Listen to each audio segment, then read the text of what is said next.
The global macroeconomic baseline has violently collapsed. I mean, literally everything we assumed about the next decade of steady growth, it was completely rewritten in a matter of hours. We are now navigating an entirely unprecedented financial reality, and there's no going back. 10.1 million barrels of oil per day. Just let that sink in for a second. That is the exact amount of oil that simply vanished from the global supply overnight. It's an immediate, catastrophic erasure of the foundational energy that runs our entire world. Because of this, we're now staring down a severe stagflationary shock, engineered by the sudden systemic collapse of Middle Eastern security. This event has entirely thrown the global economy off its course. Markets are currently being forced to aggressively reprice risk from the absolute ground up. Section 1. The broken 2026 baseline. Okay, the contrast here is just staggering. Think back to January. It promised sturdy GDP growth, incredible AI capital expenditure booms, and synchronized rate cuts across the board. Fast forward to May, and that optimistic reality was violently replaced.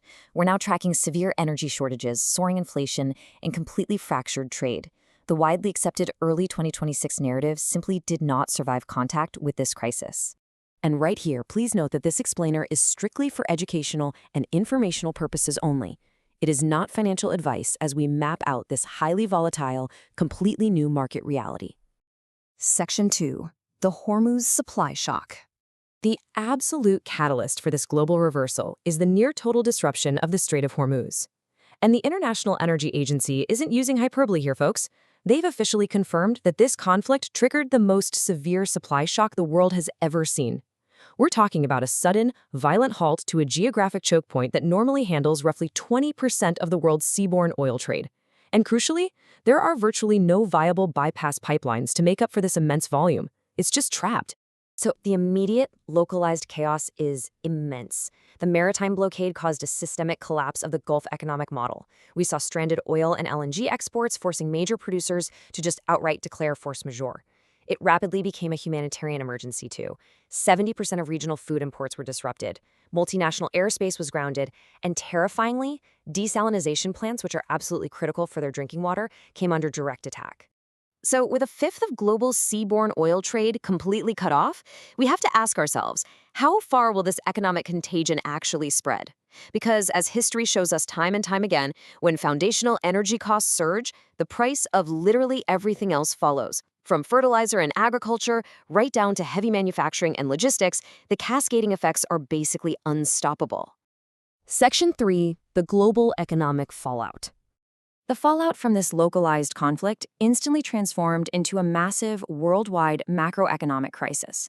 Brent crude surged right past $120 a barrel. And you know, this isn't just a localized energy story anymore. That price spike acts as a massive, unavoidable tax on the global consumer. It instantly reverses all the disinflationary trends central banks fought so hard to achieve over the past few years, plunging us right back into hostile stagflation territory. To put the sheer scale of this into perspective, the UN estimates that the war wiped out up to $194 billion from Arab nation GDPs alone. The absolute destruction of wealth, the immediate stalling of mega infrastructure projects, and the desperate flight of capital are just staggering to comprehend. Decades of regional economic development have been erased virtually overnight. Look, if you need to stay ahead of these totally unprecedented market shifts and understand exactly what happens next, hit subscribe right now. We're actively mapping these critical macroeconomic breakdowns as they unfold, and you won't want to miss what's coming. Now notice how the IMF drastically revised down their global growth forecasts. In their baseline reference scenario, which assumes a short conflict, we'd still see 3.1% growth. But under their severe scenario, growth drops all the way down to 2.0% if the infrastructure damage is sustained. The longer the supply wave remains disrupted, the closer we get to a catastrophic de-anchoring of inflation expectations and ultimately severe global stagnation. This dislocation sent industrial and precious metals absolutely parabolic. Gold is targeting $5,000 an ounce as central banks scramble for non-fiat reserves. Silver surged past $100 due to massive solar and AI hardware demands, and copper hit $11,400 a ton.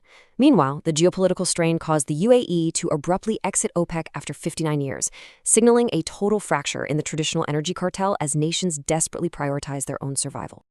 Section 4. Central Banks Fracture. Faced with an irreconcilable shock, the unified global monetary response has officially fractured. The era of synchronized central bank policy is entirely over. The crucial dynamic now is extreme divergence. The Federal Reserve and the European Central Bank are essentially locked out of rate cuts by the energy inflation spike, forced into a data-dependent hold. Conversely, the People's Bank of China is actively slashing rates to bolster exports and aggressively fight off their own severe deflationary pressures. Comparing these stances globally reveals a complete multipolar divergence in strategy. Western central banks are stuck in an active hold to fight stagflation. They really have to wait and see if this energy spike will contaminate core price-setting behavior. But consider Japan.